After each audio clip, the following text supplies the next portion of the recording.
Hello प्यारे बच्चों, मैं ज्योति शर्मा फिर से स्वागत करती हूँ आप सबका हमारे यूट्यूब चैनल टीचर्स अड्डा एमपी पर।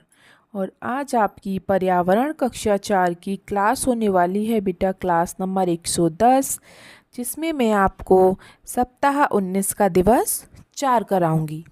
तो दिवस 4 को शुरू करने से पहले जो बच्चे हमारे चैनल पर नए हैं या जिन्होंने अभी तक हमारे चैनल को सब्सक्राइब नहीं किया है, तो बेटा जल्दी से सब्सक्राइब कर लीजिए, जिससे कि आने वाली सारी वीडियोस का नोटिफिकेशन लाइन वाइज लाइन आप तक पहुंचता रहे। तो चलिए चलते हैं हम बिना देर करते हुए अपनी क्लासेस की तरफ।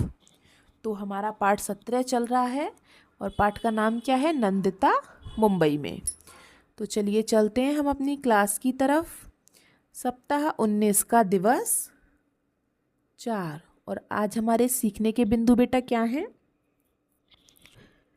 परिवार में व्यापक समस्या निवारण संबंधी मुद्दों का अवलोकन करते हैं तथा इन मुद्दों पर अपनी बात कहते हैं। मतलब जैसे परिवार में कोई समस्या होती है तो उसका हल निकालते हैं, उस पर बातें करते हैं, है ना? क्योंकि बिना हल निकाले तो काम नहीं चलेगा, उसकी समस्या बढ़ती जाएगी नहीं तो फिर। ठीक है, तो चलिए चलते हैं अभ्यास क्रमांक 1 पर। और अभ्यास क्रमांक 1 हमारा क्या कह रहा है? अभ्यास क्रमांक 1 हमारा कह रहा है, आपके घर में पानी कहाँ कहाँ से आता है? आपके घर में पानी कहाँ कहाँ से आता है? तो बेटा घरों में पानी काफ़ी तरीके से आता है।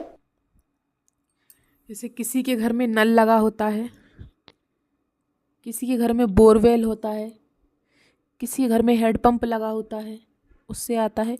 तो काफ़ी तरीके हैं पानी के। ठीक है, तो आप लिख सकते हैं इन तीनों को, नल, बोरवेल और हैंडपंप। ठीक है, लिख लीजिए। सबने अपनी अभ्यास पुस्तिका निकाल ली होगी और अपने पेंसिल, रबर, शार्पनर सब निकाल के रखा है सबने। Very good. चलिए तो लिख लीजिए आपके घर में पानी कहाँ कहाँ से आता है। फिर हम चलते हैं अभ्यास क्रमांक 2 पर। अभ्यास क्रमांक 2 का क्वेश्चन पढ़ते हैं। क्या कह रहा है अभ्यास क्रमांक 2 में? क्या आपके घर में बिजली का कनेक्शन है? यदि हाँ, तो एक दिन में बिजली कितने घंटे आती है? तो एक दिन में बिजली कितने घंटे आती है? तो बेटा सबके घर में आजकल बिजली का कनेक्शन होता है, ऐसा कुछ नहीं कि कहीं भी बिजली ना हो। ठीक है, आजकल तो सब जगह बिजली है, चाहे वो गांव हो या शहर हो, सब जगह बिजली होती है। बस फ़र्क इतना है कि कहीं लाइट ज़्यादा आती है, कहीं कम आती है। ठीक है, तो इसमें ये पूछा है कि एक दिन में मतलब कितने घंटे, जैसे एक दिन में 24 घंटे होते हैं, तो आपके यहाँ कितने घंटे बिजली आती है ये बताना है इसमें। ठीक है, तो इसमें हमने लिख दिया है, हाँ हमारे घर में बिजली का कनेक्शन है। तो बेटा सबके घर में बिजली का कनेक्शन होगा, तो आप लिख सकते हैं, हाँ हमारे घर में बिजली का कनेक्शन है। और कितने घंटे बिजली आती है? तो मेरे यहाँ बेटा एक दिन में 16 घंटे बिजली आती है और बाकी के 6-7 घंटे बिजली कट जाती है। ठीक है, तो आपके यहाँ कितने घंटे बिजली आती है आप उसे यहाँ पे लिख लें। जैसे पूरा दिन आती है तो पूरा दिन भी लिख सकते हैं।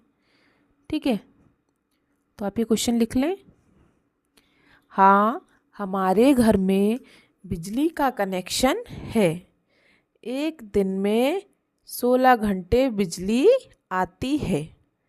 ठीक है,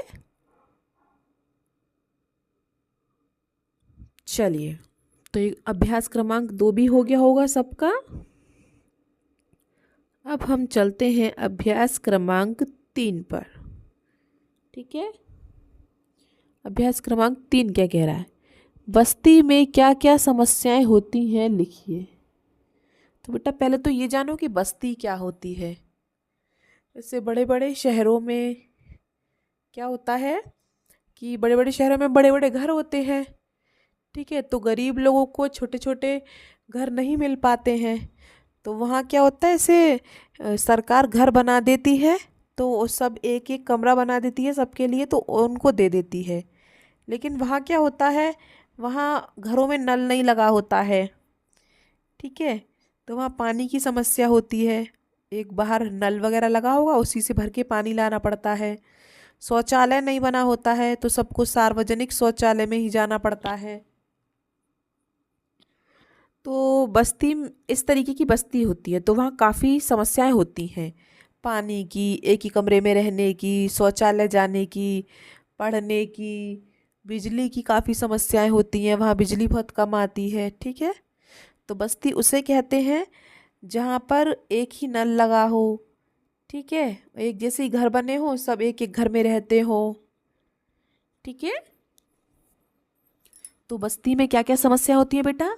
पानी की, रहने की, शौचालय की, बिजली की। वहाँ पर अपने अलग अलग घर नहीं होते हैं, कि मतलब अपना अलग अलग बाथरूम है, सबका शौचालय है, और बिजली बढ़िया आ रही है, अलग अलग नल से पानी आ रहा है, बाथरूम में अलग, उसमें किचन में अलग, इस तरीके से। ठीक है। तो बस्ती में रहने में बहुत समस्याएं होती हैं। चलिए, तो अभ्यास क्रमांक 3 भी हो गया होगा आपका। अब हम अगले क्वेश्चन पर चलते हैं, अभ्यास क्रमांक 4 पर। चलिए, अभ्यास क्रमांक 4, बस्ती के घर एवं ऊंची बिल्डिंग में क्या अंतर होता है, लिखिए। तो बेटा, जैसे मैंने अभी बताया, बस्ती के घर में केवल एक ही कमरा होता है, और उसी कमरे में ही सब कुछ होता है। खाना खा लो, सो लो, पढ़ लो। और ऊंची बिल्डिंग्स में क्या होता है, सब चीज़ का कमरा अलग अलग होता है। उसमें बाथरूम भी होता है, किचन भी होती है, मम्मी पापा का कमरा अलग होता है, बच्चों का कमरा अलग होता है, टीवी देखने का कमरा अलग होता है, पढ़ने का कमरा अलग होता है। तो ऊंची ऊंची बिल्डिंग्स में सबका कमरा अलग अलग होता है। ठीक है। तो हम क्या लिखेंगे?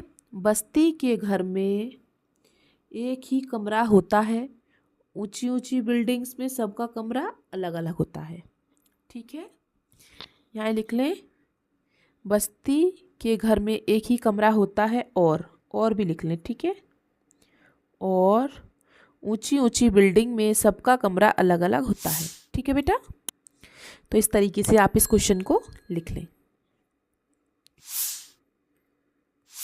चलिए, आई होप आपको वीडियो पसंद आया होगा।